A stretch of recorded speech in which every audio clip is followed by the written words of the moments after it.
VO, l'activité Sur VO, l'activité. pas la vôtre directement, mais sur le marché. Comment vous voyez la chose? Évidemment, le VO est un vecteur de vente de véhicules neufs, forcément.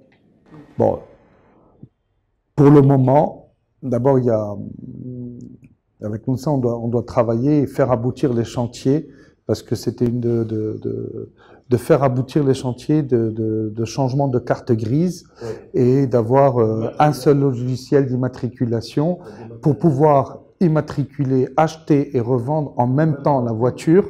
Ça a été réglé au niveau du fisc, c'est-à-dire qu'on a une TVA sur la plus-value et pas une TVA et pas un impôt sur l'achat et un impôt sur la vente. Donc ça a été réglé il y a bien longtemps. Maintenant, il faut faire le changement de carte grise immédiatement sur le point de vente. Voilà. Et c'est trop long, ça. Donc on travaille, honnêtement, l'ANSA, le ministre, travaille très très bien avec nous. Son directeur que je salue aujourd'hui est quelqu'un de très ouvert, porté sur les nouvelles technologies, donc on va y arriver. Ça met du temps, c'est pas satisfaisant, je le comprends pour les consommateurs et tout. Maintenant, il y a trop d'informels. Et cet informel, vous savez, c'est à tous les niveaux. Ils ont des employés qui ne payent pas, il n'y a pas de CNSS, il n'y a pas d'impôt sur le revenu, il n'y a rien. Et nous, on se bat avec eux. Il y a aussi des pratiques déloyales, pour pas dire autre chose, même dans nos showrooms, à cause de ces gens-là. Il y a des habitudes qui sont prises, c'est long, c'est très long. Mais c'est un marché qui doit se professionnaliser, ne serait-ce que pour garantir aux clients d'acheter quelque chose de nqi, de propre, avec une garantie, avec un agent aujourd'hui informel, il donne aucune garantie. C'est comme pour les importateurs parallèles. Voilà, là pour le coup, on a alerté toutes les autorités et pourtant ça continue à se développer comme champignon. Je dis aux consommateurs, vous prenez vos risques sur la garantie, vous prenez votre risque sur une voiture qui peut être maquillée, et c'est 10% des cas. Vous prenez votre risque sur une voiture qui soit mal acquise, comme on dit.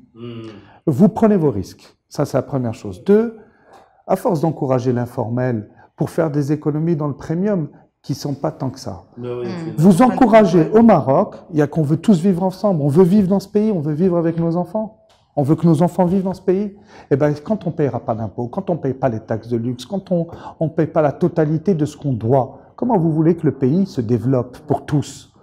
Nous, on a des acteurs et on est énormément taxés. On a des taux d'impôt de 35%, une contribution solidaire de 5%, on a une taxe qui n'existe que par décret, c'est 0,05% du chiffre d'affaires. On paye la CNSS, la CIMR. Alhamdoulilah, je ne vais pas me plaindre, mais c'est déloyal. Ils ont pignon sur rue. Et en plus, on devrait faire le service après-vente et la garantie pour ces gens-là. Donc aujourd'hui, les constructeurs ont bien compris et nous autorisent à ne plus supporter la garantie quand c'est un achat qui est parallèle. Et je préfère le mot parallèle. Je vous passe, la douane ne peut pas tout vérifier. Ils présentent des factures. Comment ils obtiennent un statut ER1, c'est-à-dire d'origine européenne, alors qu'ils ont acheté ça à des succursales. D'où vient l'argent? Comment l'argent est transféré? Donc il y a quand même... et nous, on continue à investir et créer des emplois. Je trouve que c'est pas juste. C'est un sujet... et c'est la même chose que sur le VO. Donc on arrive petit à petit, mais aussi il faut que le consommateur comprenne que c'est pas vraiment des vraies économies. Parce qu'ils le font... Il faut de la sensibilisation dans ce sens, justement, parce que qu'est-ce que vous faites? Ça, c'est un problème qui revient depuis assez longtemps. Je vous assure que je suis très, très impliqué dans ce sujet-là.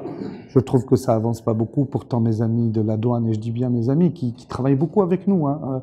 Et d'ailleurs, ayant travaillé sur le projet Renault avant, on a fait une zone franche à Tanger et on a tout créé de A à Z. Donc, je connais les services douaniers et quand je vais chez eux, je suis très, très bien accueilli. Mais d'abord, ça commence aux douanes et je leur jette pas la pierre. Hein, mais il y a quelque chose à faire. On peut pas, nous, continuer à investir, comme je vous ai dit, les villages, etc., à créer des emplois, pas qu'à Casa, même dans des villes où l'emploi est plus rare. Ces acteurs économiques, en quoi ils contribuent au développement marocain? Donc je laisse l'auditeur penser. Je ne veux pas être plus nationaliste que nationaliste, hein, mais moi j'aimerais bien que tout le monde paye sa part au Maroc et qu'on respecte. C'est comme ça qu'on crée des emplois, qu'on ait des emplois déclarés à la CNSS. Je suis content de payer la CNSS, je suis content de payer la CMR, je suis content d'augmenter mes employés, d'avoir des valeurs pour vivre ensemble. Là, je sais pas. C'est un sujet qui me tient à cœur. Là, on va mettre 3 heures hein, sur ce sujet. Dernière question. Et je fais pas de politique, c'est juste acteur engagé.